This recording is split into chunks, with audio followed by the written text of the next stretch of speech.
today, and actually I forgot about it, but today we celebrate the resurrection of our Lord Jesus Christ. So, kanina while nag-worship, I suddenly remember this video na na-watch ko siya before. It was about a pastor that was being interviewed. So, he was asked that, what's the greatest miracle that happened in the Bible? And so actually, he answered that the greatest miracle is the resurrection of the Lord Jesus Christ. Like, Jesus died and after 3 days he rose again. That's the greatest miracle because it authenticates everything he said and everything he did. So alam natin yan na lahat ng mga sinabi sa Biblia about the Savior na it authenticates, na totoo pala lahat yun nung panabuhay si Jesus. And then the interviewer again asked, how about the other religion like Hinduism, Buddhism and all? And then ito namang pastor sabi niya, oh, what about them? We shall just say it like this. If there are two-way street down and you ask for a direction, saan ka magtanong? So yung street na patay or yung sa street na buhay, na may taong buhay? Because we all know that all this, aside from any other religion, our God in Christianity, siya yung God natin na nabuhay muli. Okay? So that means Jesus is alive. But because Jesus is alive, that means we can talk to Him. He can see us, He can hear us, and He can feel what we feel, and above all else, He can do something for us. Amen? Because Jesus lives, that's why also we can live. Amen? So, hindi po yan po yung focus ng preaching natin ngayon. Na-share ko lang siya. So, if we recall in the past, starting Sunday, we are still in our theme, the Lord Jesus Christ. So, first Sunday, we talk about Jesus and our past. So, we talk about the time, our preacher talk about that before we are lost and now we are found.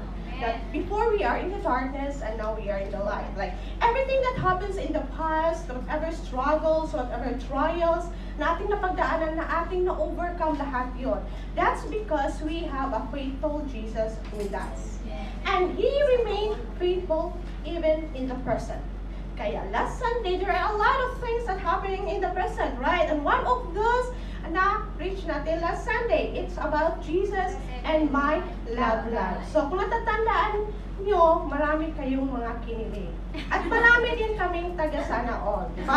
So we remember that if Jesus is the center of your relationship, alam natin na hindi nyo kayang gawin pag si Jesus ang center ng relationship na yun. Because si Jesus ang nag-unite sa couple, sa relationship. Amen? And Jesus did not stop there. Because Jesus, Jesus has been faithful in the past. He remains steadfast. He remains unchanging in the present. And He will continue to do so. He will continue to be that faithful Jesus. He will continue to be the anchor of our future. And that is the title of our message, Jesus, the anchor for the future. And our text comes from the book of Matthew, chapter 6, verses 31 to 34. So we will be talking about it more later on. So before we delve into our message, we pray. Hallelujah, Lord. We praise You again, oh God, for giving us again this opportunity na makapag-worship sa Iyo, Lord.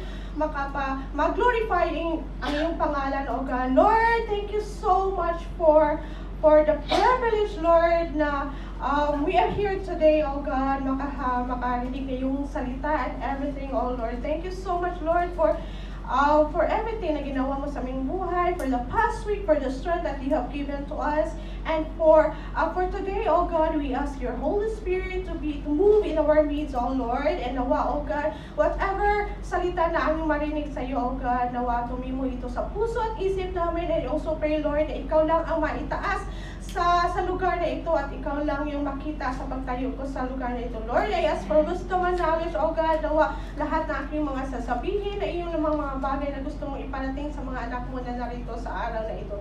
Thank You so much sa buhay sa kanilang mga buhay. In Jesus' name, Amen. So, anchor. I think everyone is very familiar anchor. So ito po yun, yung anchor niya.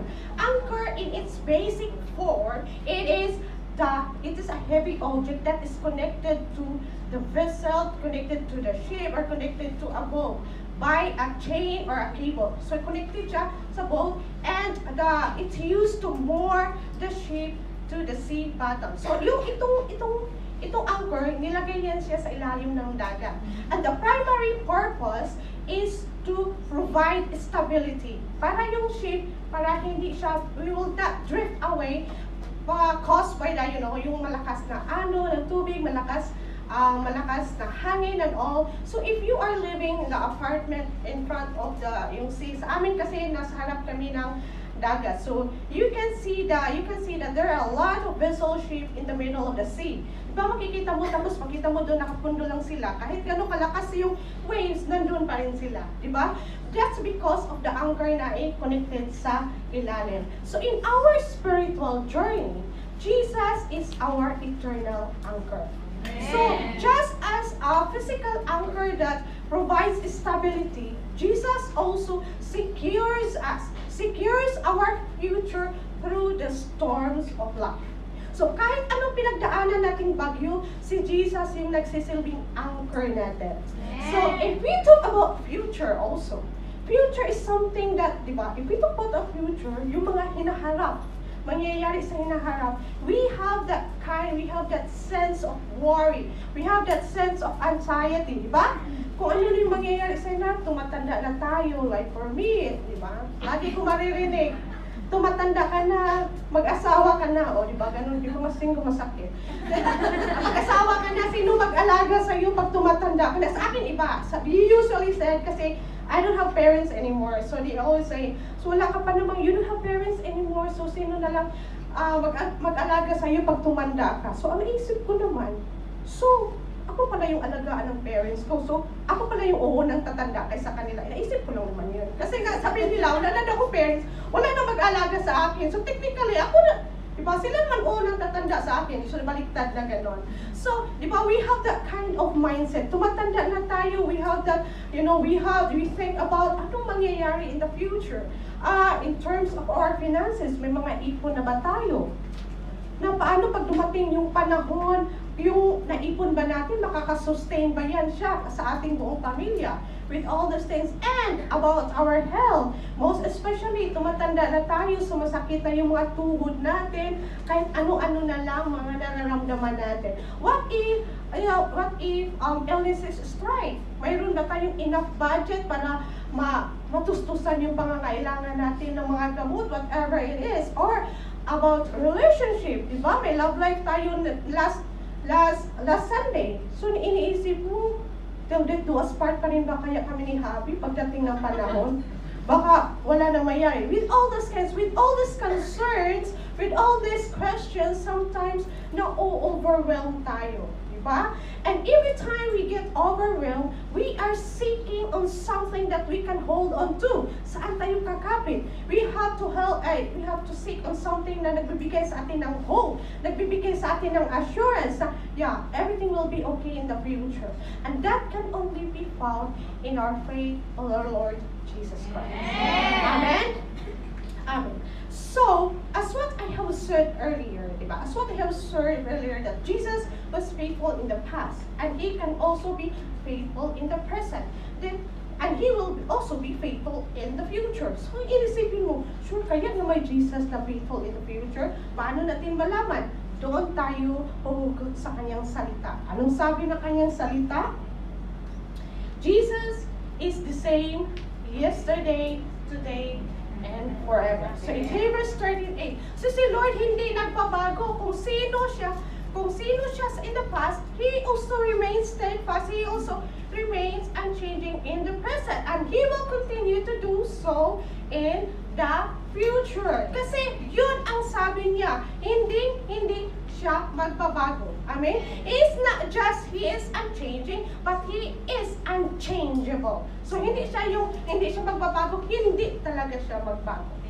Amen? Amen. So, and this message was also equal to, pag hindi ka pa, nakasama talaga Paul also, remember, when he wrote to the Philippians, remember, when he was in prison, diba? During the time when he was in prison, he wrote a letter to the Philippians. Kasi itong mga Philippians, ito yung nag-help ni Paul sa kanyang ministry. They supported Paul financially. Bibigyan siya ng financial support, prayer, and also they are the one who helped Paul sa kanyang ministry. So, Paul here, even na siya nasa prisuhan siya, he still wrote letter to the Philippians, encouraging them, giving them hope, giving them, and ask them to keep going. So, anong sinabi ni Paul in Philippians 1:6? And I am certain that God who began the good work within you will continue His work until it is finally finished on the day when Christ Jesus returns. Therefore, sinabi ni Paul dito, kung ano ang sinimula ni Lord sa buhay mo, He will see us through to completion. God will never abandon us halfway. Sasamahan niya tayo until the end of time. Until He returns. Amen? So our objective for today ay babaruhin ko itong quote ni John Piper. Ang sabi ni John Piper, put your future in the hands of Jesus, the anchor of your soul, and you will find hope in every storm. So I hope and I pray na lalabas tayo dito, buo yung isip natin na ang future natin ang hawak si Lord. We don't even know our future. We don't know what happens in the future, what lies ahead. You have that fear for the unknown. But one thing for sure, we know who holds our future. Amen? Amen. So our text from the book of Matthew, chapter 6, verses 31-34. So if you read the Bible, you all know that this passage comes from, it is a part of the Sermon on the Mount of Jesus, right? So the first part, if you read the Bible, God talks about our life in God's kingdom. So He talked about that we don't store treasure here on earth. That why we have to, treasure in heaven and all those things. And then He transitioned that one to all our worries. He talked about that. We don't have to worry about this and that. Our passage is in the latter part na siya. So, God encouraging us that not to worry about all these things. And then, number 1, He asks us to banish all anxiety. So, ano itong banish? Banish is we have to get rid of all anxiety. And ano itong anxiety? Anxiety is something that we keep thinking on something, the future, na hindi pa nangyayari. Yung sobrang advanced tayo, na nag-isip na tayo ng una. So what's the difference? Technically, what's the difference of depression and anxiety? If you say depression, we keep thinking on things that already happened. Kaya nadidepress ka kasi sana ganito, ganyan, sana ganon. While anxiety, we keep thinking on things na hindi pa nangyayari. Na paano na lang kaya, paano pa ganito, paano pa ganyan. So God is asking us to get rid of this anxiety. So ano yung sabi na kanyang salita? So do not worry, saying what shall we eat? Or what shall we drink? Or what shall we wear?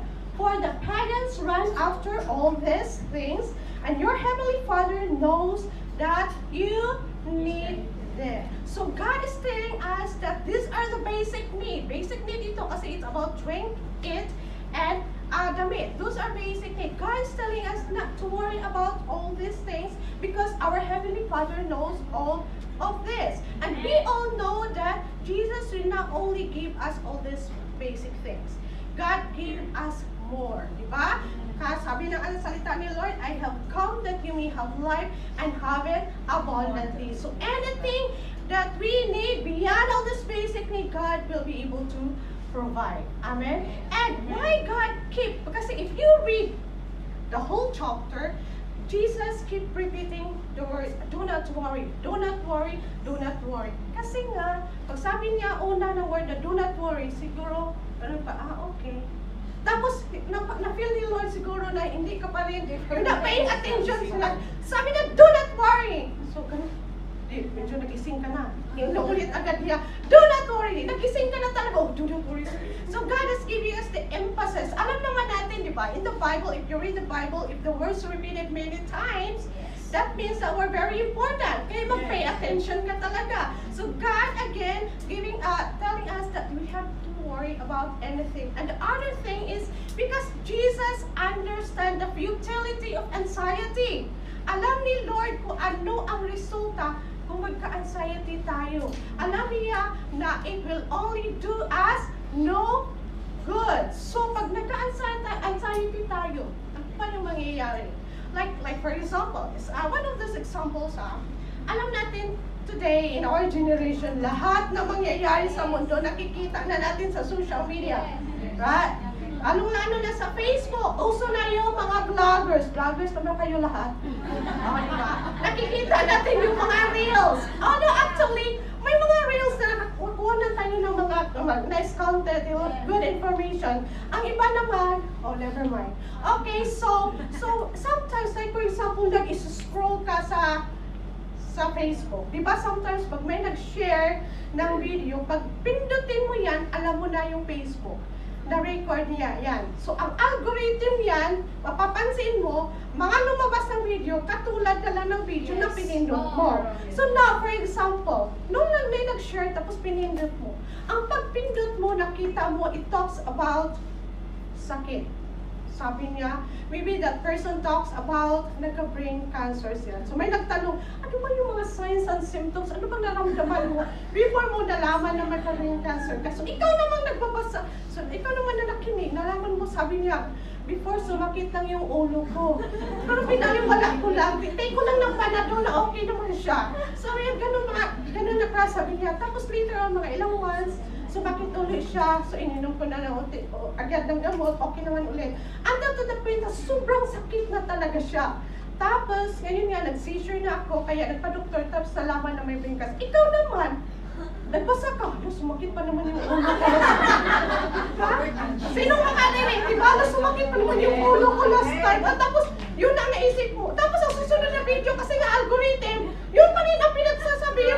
So, parang, wala, hindi ka na mapakali. Lagi mo nang iniisip, paano na, pag sumakit yung ulo ko, baka iba na to. Paano na lang yung mga anak ko? Paano na lang yung trabaho ko? Makapagtrabaho pa kaya ako? So, ang cause na, nagkaroon ka ng mental and emotional strain. So, lagi mo nang iniisip yun kahit hindi naman ang nangyayari. So, pag lagi kang nag-isip na mga bagay, ano resulta?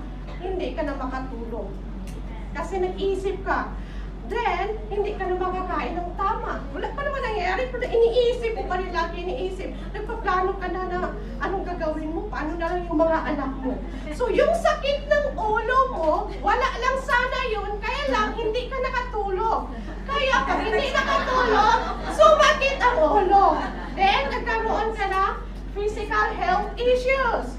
Wala lang sana yung sakit kasi hindi ka nakatulog, sumakit yung ulo mo, hindi lalo ka na. Nag-iisip na naman na ito na nga, sumakit na yung ulo ko. Diba? So may nagkaroon ka na, tapos hindi lang sakit ng ulo, pag wala kulang sa tulog, tumaas yung blood pressure mo. Sunod-sunod niya kasi humina yung immune system mo pag wala ka sa tulog. So, nag-isip ka na, ano na kaya ito? So, to the point na nag-isip ka na, ngayon na medyo kaya ko pa, so magtrabaho ako, mag-ipon ako, Kung ang nangyari gano'n na, lahat ng klaseng mga part-time, pinasok ka na. Kasi nga, nag-isip ka na kaya ko pa ito. So mag-ipon ako. Lahat ng mga sideline, pinasok ko na. Hindi ka na nag-attend ng church. Then, alam mo naman na, alam natin na, we only have the physical needs, the things na makasatisfy sa atin. Only the Lord Jesus Christ makasatisfy sa inner self natin. Pero mapapansin natin na may mga, sad to say, may mga tao na medyo, ano na lang yung buhay nila, then you realize na, nasa kanya na lahat, bakit ginawa niya yun? Kasi, ang kanyang inner self is already lost. It needs healing. And the only way na makaka-heal niya is our Lord Jesus Christ. Now, hindi siya nag-a-attend, so nagkaroon na siya ng spiritually disturbance. So, neglect na siya. So, kung keep thinking, nagpa-part-time siya, hindi na siya nag-attend, so hindi niya marinig yung mga mensahe ni Lord. Kung nandito lang sana siya, narinig niya sana ang sabi ni Lord na do not worry. Kaya lang wala siya dito. Kung kayong narito, narinig niyo, then you are blessed. You don't have to worry about anything. Kasi sometimes, nade-divert yung attention natin. Then, lagi tayong nag-isip ng mga ganong bagay. Then, we don't have that, hindi na natin na-enjoy yung buhay natin. Kasi part-time, and then what happened?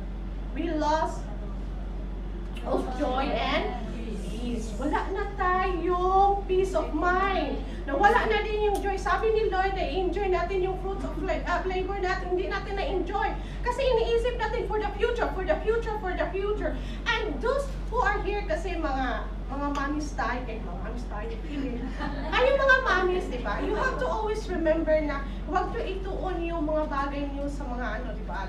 Like for example, nag-work ka, laging nag-work na you don't have time for your family in the Philippines. Most especially your kids. Kasi kahit sabihin mo sa bata na this is for you later on, para sa iyo to, there are kids na hindi nila maintindihan yan. Ang naisip nila, they want that bond, they have that care in the present. So kaya mapapansin natin, may mga nagdagiba ng pamilya na once na pariwara yung mga anak kasi panay trabaho.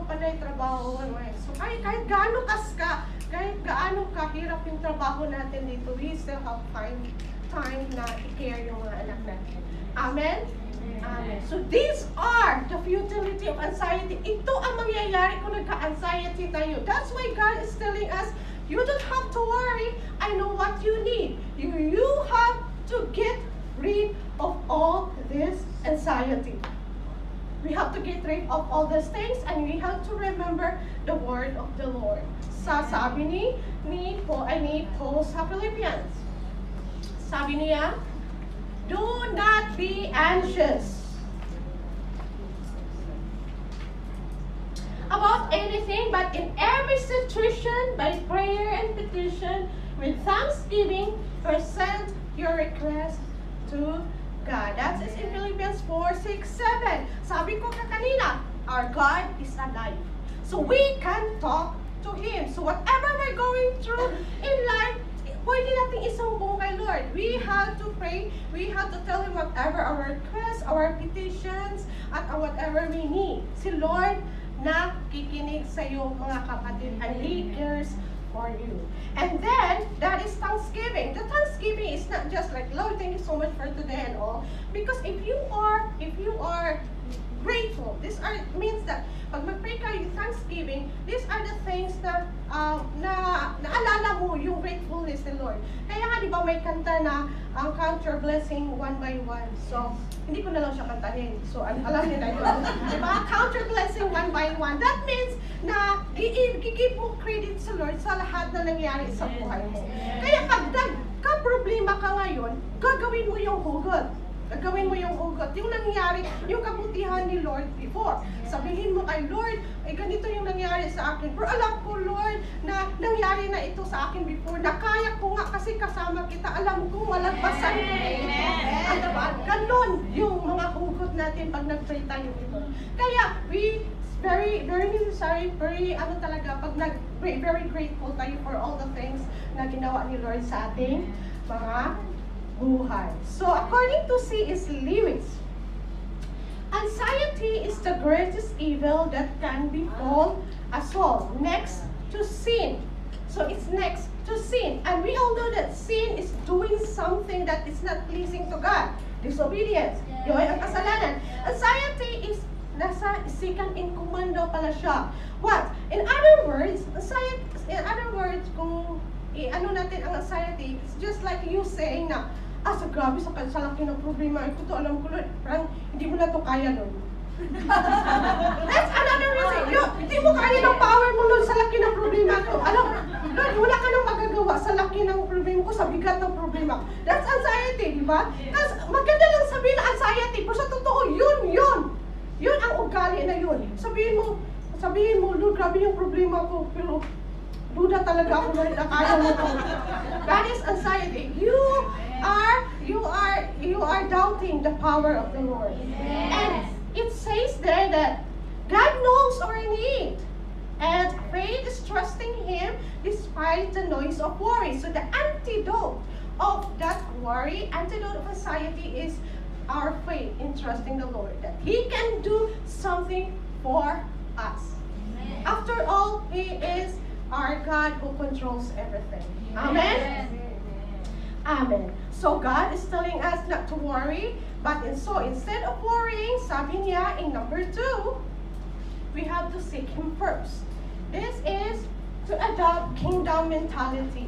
So if you think about kingdom mentality, if you think about mentality, this is all about our mindset. Kung ano ang laman ng utak natin. If yes, kingdom mentality is always God-centered. It is not our own desire. It is about me, myself, and I. But it's about the Lord. So anong sabi sa kanyang salita? But seek first His kingdom and His righteousness, and all these things will be given to you as well. So God is telling us that instead of worrying, we have to seek Him first in all things. So ano ba ka-big deal kung ano ang laman, kung ano yung mindset natin? You know, whatever you instill in your mind, yun ang mangyayari na, yun ang gagawin mo. Diba? Kaya nga, with the moment you receive the Lord Jesus Christ, ano ang sabi ng kanyang salita? We are not belong in the world anymore. We are belong in the God. So that's why He telling, that's why sinabi niya sa kanyang salita na, do not conform to the pattern of this world already, but be transformed by the renewing of your mind. Dapat, first start is dapat baguhin mo yung isip mo. Do you know that there are a lot of things? Last week, I watched this docu-series in Netflix. Ang title niya is Twin Flame. So alam natin na in Twin Flame, ito yung term nila na but you are my twin flame, that means you are ikaw yung destined partner niya, yung something like that. So yun ang magiging partner mo. So itong story, they are story about we have this couple na ito nag-advertise sila and they're claiming themselves na they will know daw kung sino yung twin flame mo. So maraming nag-sign up. And sad to say, mostly mga babae. Kasi alam mo na, mga emotional tayo and all these things. So, they want to be loved. So ang ginawa nila, there is this babae na nagsabi siya na, mayroon daw kasama siya sa office na ano daw yung paningin nila. Eyes to eyes sila. And then, iba na daw yung na-feel niya. So, yun agad, nag-sign up siya. Sinabi niya nasabi niya, ito yung lalaki, ganito, at ito yung na-feel ko. So, syempre, ang leader naman sabi niya, oh, he is your twin flame. So, yun ang nilagay sa isip ng lalaki sa utak ng babae. Kaya ang nangyari, pinuperson niya yung lalaki. Pinuperson niya, oh, you are my twin flame. Kaya may mga cases na nakasuhan kasi nagiging stalker na siya. Kasi yun nga naisip na, you are my twin flame. So, pinuperson niya yung lalaki, ganon. And then, they come to the point na, syempre, hindi nga totoo. So, hindi nila madala yung lalaki sa grupo nila. Tapos, gumawa ito ng paraan, and now they use religions, like they use the Lord Jesus Christ. Kasi alam mo naman, itong leader nila is international or all these things. Alam mo naman, pag nakita mo sa Google, ang mukha ni Lord, diba? Gwapo, ganon siya. So, alam mo naman na pag ibang lahi, di ba pareho yung mga mukha nila? O kaya kiniklaim niya na siya na rin si Jesus, diba? Tingnan mo, magkamukha ka rin. So, kiniklaim na niya. So, ang nangyari, kasi nga, walang mga lalaki na kasama sila. So, ang nangyari ngayon, puro sila mga babae. So, gumawa yung paraan itong leader nila. Sabi niya, he has this term na divine male, divine female. So, ini-insist niya, so mga babae nga sila, so sino lang magka-partner? Dapat, gumawa siya paraan, dapat isa sa kanila magiging male. So, kaya mayroon siyang divine female or divine male talaga. Tapos, may babae na nagpinto, sabi niya, kasi babae nga siya. Pero sabi ng leader niya, you are supposed to be male. Because you are a divine male. Ganon. So ang babae naman nag-isip na babae ako. So nagkwento siya na, bakit babae? Babae yung na-feel ko. Hindi, never once ako naisip na lalaki ako. So, but they have this kind of prayer also. Na pag naisip mo na iba yung sa sinabi, naisip mo, mag-underkuga ka ng prayer. Parang discipline, na mali na ang pinipray niya, baliktad na mali na yung isip niya na babae siya, na dapat siya male siya. Ganon. So, ang nangyari din, because yun nga ang pinasok sa isip, kaya ang nangyari, sila na nagpalis-palis. Kasi nga, yun ang pinasok sa isip. Ganon katindi pag ano ang inilagay mo sa utak mo, yun ang gagawin, ang mangyayari sa iyo. Kaya, alam ni Lord na yun ang mangyayari sa atin kasi medyo sometimes talaga tayo. Kaya, diba, maraming na-scam. Marami, most especially sa mga paniniwala ngayon, diba, may mga tao na claiming themselves, I am the Lord Jesus Christ. And then, oh yeah, siya yung Lord namin. Kasi hindi tayo nagbasa ng Biblia. Huwag tayong magpa-uto-uto mga kapatid, okay? God has given us the wisdom. God has given us the things na maano natin yung tao kung totoo o hindi. Amen? So that's why God is telling us na we have to spend time reading His Word, seek Him first in all things. Ang paano ba mangyayari pag sinisik natin siya lagi? Adopting kingdom mentality, it helps us realize our priorities. Mapapansin mo pag lulong ka ng salita ni Lord, mag-change na yung priorities mo sa buhay. Before, ako sobrang gastos. Magastos talaga ako, mga kapatid. Because, pag mayroon kang hugot sa bata pa, madadala mo yan sa paglaki. Something like, kasi nga, di ba, mahirap and all these things. So, mayroon kang gustong bilhin before, pag hindi ka makabili. So, hugot ko na, time will come, I can buy whatever I want. So, nung nagkapera ako, bibili ko talaga lahat ng gusto ko. But I just thank the Lord naman kasi hindi naman dumating sa punto na uutang na lang ako para magbili. Hindi naman. Parang hindi naman ako, naisip ko rin naman, parang ko naman, pag naisip ko may pera pa ako, talaga hindi ako mag-stop pag may pera pa ako. Pero ko naman na, end of the month, maubos na yung pera ko, at least mayroon na naman siya. Ganon. Pero magdulong ka talaga sa salita ni Lord, God has given you wisdom. Si Lord naman lagi minukulong Benji, tumatanda ka na, wala ka pang ipon. So, lagi niya lang ni-remind niyo. So, ako naman, okay na Lord, mag-ipon na nga ako. So, nawala na yung priorities mo, yung mga things na, then you realize na yung mga things na pinapibili mo, parang wala na, bakit kayo nabili ko? Bakit kayo? Di ba makikita mo na, pag lulong ka na salita ng Lord and all these things, parang hindi mo na magustuhan yung mga ginagawa before, di ba? Tumatanda ka na, Benji, paano pag magkasakit ka? Ano mangyari sa'yo? Okay na, Lord, makabili na nga ng health insurance. O, di ba? Naiba na yung priorities mo. And these priorities na ating ginawa ngayon will shape our future. Kasi ang result ng priorities natin sa future, ano nga salita, di ba? Sabi ng salita ni Lord na, keep doing the good works because in due time you will reap if you don't give up. So, nung ginawa natin ngayon, result niyan in the future, anihin natin kung ano yung mga tinatanim natin. Okay? Amen. Amen. Another thing, if you have kingdom mentality, it deepens trust in God's provision. Of course, if you read the Bible, lahat ng story sa buhay ng mga tao before, makikita mo how faithful is our God. Diba? Grabe katindi ng ginawa. Si David, diba nakapatay si David? Pero nag-ask siya ng sorry ni Lord, nag-accept siya ng iisipin. So, anong ginawa? God is faithful. Kaya, i-forgive siya. So, lahat na may mga nangyayari sa Biblia, makaka-relate ka. Kaya sometimes, everything that you need to do to have a better life, nandun lahat sa Biblia. Kaya, magbasa tayo mga kapatid. Huwag tayo magtulog-tulog during preaching kasi si Lord may mga ways siya para ito gagamitin. So, God will use people to remind us something. Okay? Di ba? Kaya, sometimes, it's better to have a fellowship talaga sa mga kaano natin. Kasi pag hindi ka makinig, may kaibigan ka nakinig, someone will pray for you. Ito matigas talaga ang ulo. Hindi ka nag-pray, di ba? God, kaya minsan, makikita mo yung tao, matigas yung ulo, pero bumuti pa rin siya. Because God hears the prayer of your friend na nag-pray sa'yo. Okay? That's why we have the kingdom mentality to deepen our trust in Lord. Okay? Next is it secures our eternal purpose. Sabi ko nga kanina, hindi na tayo more on these worldly things. We have to think, anong kagustuhan ni Lord? Kaya, pag you are, we read the Word of God, makikita mo ko na nagsiserve ka na niya. Na parang may joy ka na mag-serve kay Lord, anong kagustuhan niya, nag-spread ka na ng kanyang gospel, you will be the witness and everything. Kasi iniisip mo the future, the eternal purpose na, kung ano ang will and purpose ni Lord sa buhay mo. Amen? Amen.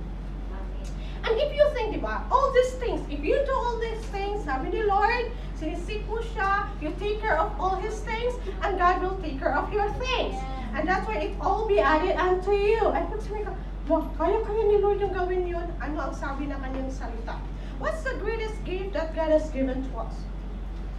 The greatest gift is sending His only begotten Son. Yun ang greatest gift. Sabi dyan, He who did not spare His own Son, but gave Him up for us all, how will He not also, along with Him, graciously give us all things? That's it's Romans 8:32. Isipin mo, binigay nga niya yung kaisa-isang anak niya. Mayroon pa bang hindi kayang gawin ang ating Ama sa atin? Mayroon pa ba siya kayang hindi ibigay? When He already given us the greatest gift? Diba? Ganun katindi yung pagmamahal ni Lord sa atin. If you just seek Him, everything will be taken care of. Amen? Amen. So, ito si Paul David, actually he's a pastor. Sabi niya, in seeking the kingdom of God, we are not just looking for the provision for today. Hindi lang natin iniisip, kasi if we seek the Lord in the present, so gini-guide tayo kung ano yung mga decision natin sa buhay, and we are able to, whatever problems, struggles na ating mapagdaanan in the present, di ba ma-overcome natin? Kasi kasama natin si Lord. And that present things na ginawa natin will shape our future. Right? Hindi naman pwedeng nang nagbulakbul ka ngayon, tapos mag-expect ka na successful ka in the future. Hindi naman. Pero I tell you, God has given us the chance. Diba? Kung ano yung past natin will not define us. But the truth is, you have to surrender your life to God. Kasi i-realign yan ni Lord. Yeah? Kaya pag hindi mo, tapos nagbulakbul ka ngayon, tapos nag-focus ka lang ganun, wala kang Panginoon, mga kapatid, huwag kang mag-expect. We always have to face the consequence of our actions. Right? Amen? And then we are laying claim to the promise of a secure future in Him, no matter the circumstances. So we can hold on to that promise. We can hold on to that God will take care of the things. So God is telling us to banish all anxiety. We have to seek Him first, because He told us that He is always there for us. He knows our needs and everything, and He will supply all our needs. Knowing that, and then it's number 3, that's why we can live confidently.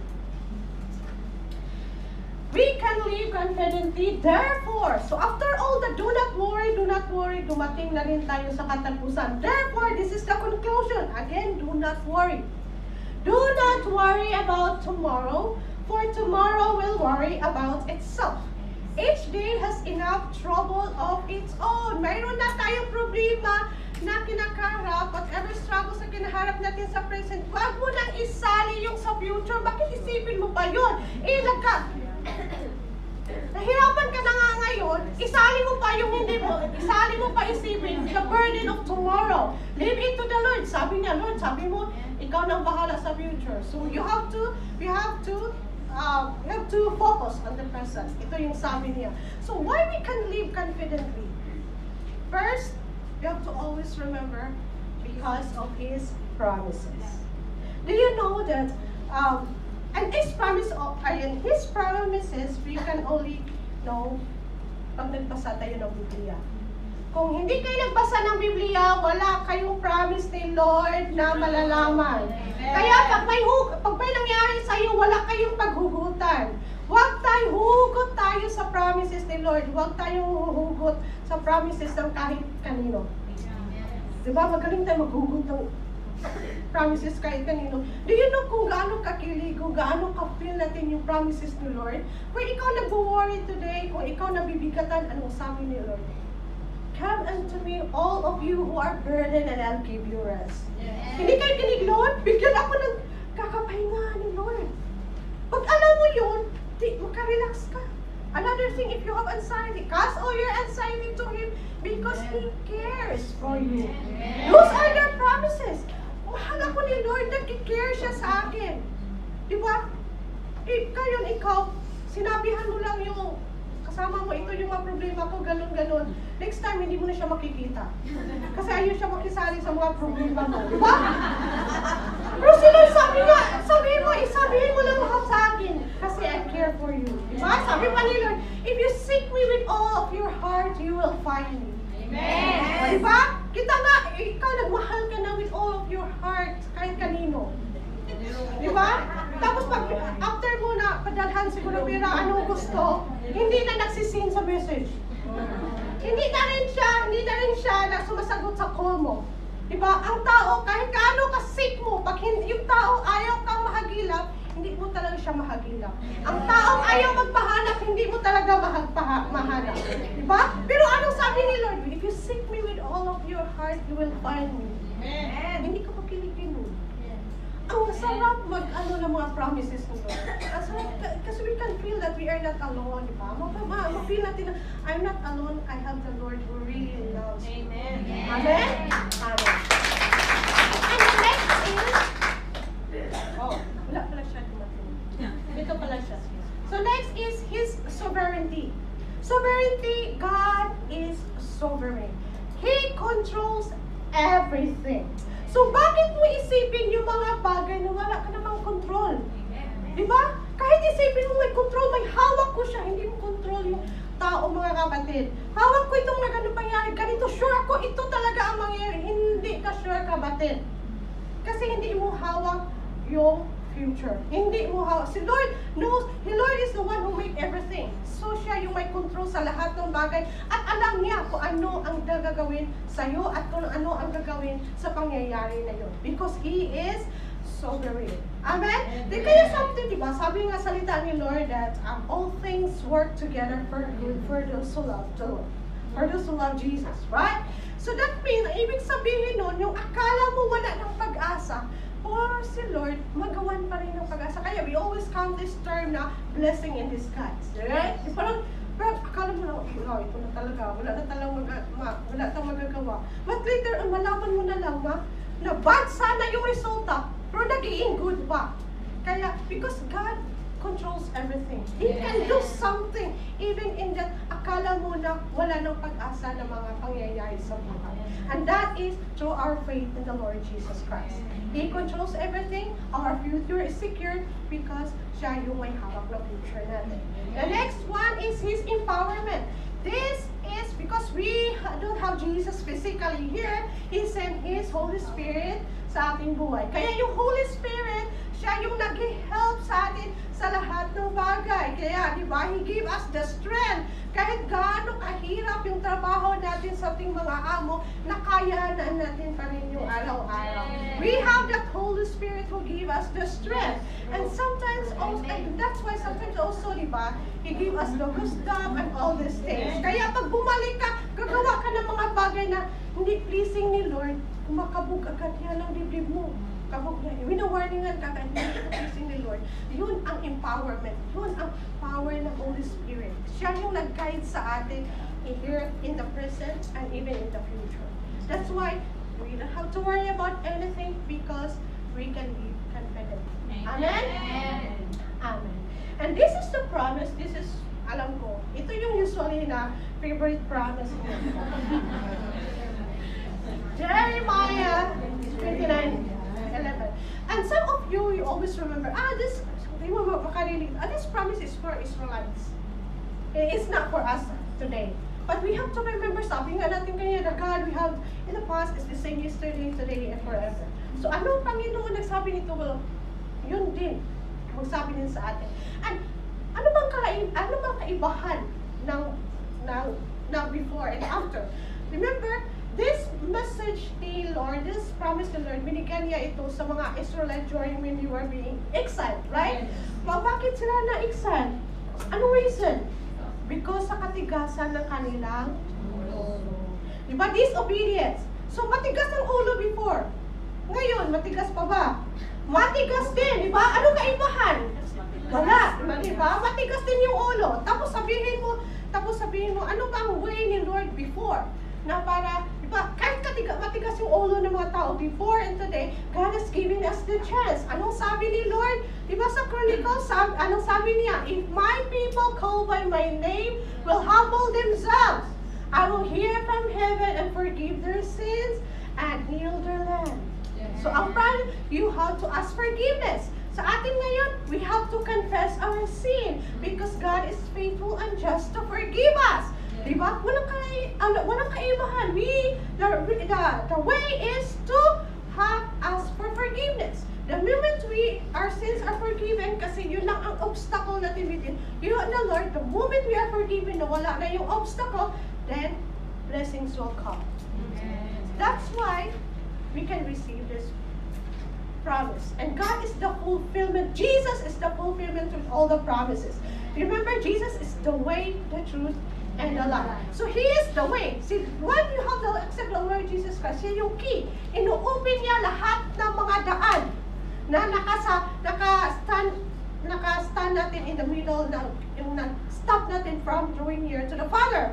So the moment we have the Lord Jesus Christ, na wala na yung obstacle, then we can receive blessing. We can go near to the Lord and God and tell them our promise. Sabi na dito, for I know the plans I have for you. Diba? May plans si Lord sa atin, mga kapatid, declares the Lord. Plans to prosper you and not to harm you. Plans to give you hope and future. Our future is already set. Kaya mga kapatid, we can never say that Lord is already got a plan for us. Kaya sabi lagi natin sinasabi na everything you do, we have to ask God's will and purpose. Diba? Kaya pag may mga plano ka, may mga decision kang gagawin, you have to ask God, Lord, ito ba yung will mo? Kasi pag hindi iyon ang yung plano mo hindi naka-align sa plano ni Lord, hindi talaga yan mangyayari, mga kapatid. Kasi diba? Kasi yung mind natin is limited lang. We have an all-knowing God. Kaya dapat i-ano natin kay Lord, isubong natin Lord kung ano yung mga plano natin. Diba? Ang sabi niyan, anong sabi ng salita ni Lord? My thoughts are not your thoughts, my ways are not your ways. The heaven is higher than the earth. So that's why my ways are higher than your ways, as my thoughts than your thoughts. Right? So we have to rely everything to God. We have to trust to Him our future. So we have to banish all this anxiety. We don't have to worry about everything because God knows all our needs. God knows kung anong gagawin niya sa buhay natin. What we do, we have to seek Him first. And that's why we are able to live confidently. Amen? Pero, that is only happens on earth. Hindi nag-stop dun. Because the promise only, the secure future is not only on earth. We know that if we accept the Lord Jesus Christ, our future also, we have an eternal life. So we also have our future also secured in eternal life, in heaven. If you still remember in the Last Supper, right? In the Last Supper, di ba sabi, nag-usap sila, and then Lord is telling his disciples, sabi niya, telling niya na yung impending departure. And then nakikita nila na yung mga disciples niya nagiging sad, right? They're sad kasi paano na lang sila pag wala na si Lord, di ba? Paano na lang yung future nila, ano na kayong mangyayari. So here is Jesus reminding them, and this is also what Jesus reminding us today. Sabi ni Lord, do not let your heart be troubled. You believe in God, believe also in me. My Father's house has many rooms. So in King James Version, sabi nun, my Father's house has many mansions. Yun ang King James Version, di ba? Pag nakarinig tayo ng mansion, wow! Wow, now wow. If that were not so, would I have told you that I am going there to prepare a place for you? And I go and prepare a place for you. I will come back and take you to be with me, that you also may be where I am. You know the way to the place where I am going. That is in John 14:1-4. Is it something amazing? Hindi lang sinisecure ni Lord yung future natin here on earth. But He also secured our future in heaven. So indeed, Jesus is the anchor of our lives. Not just here on earth, but also in heaven. Amen? Amen. So let's stand and thank you, Lord. To the grace of God.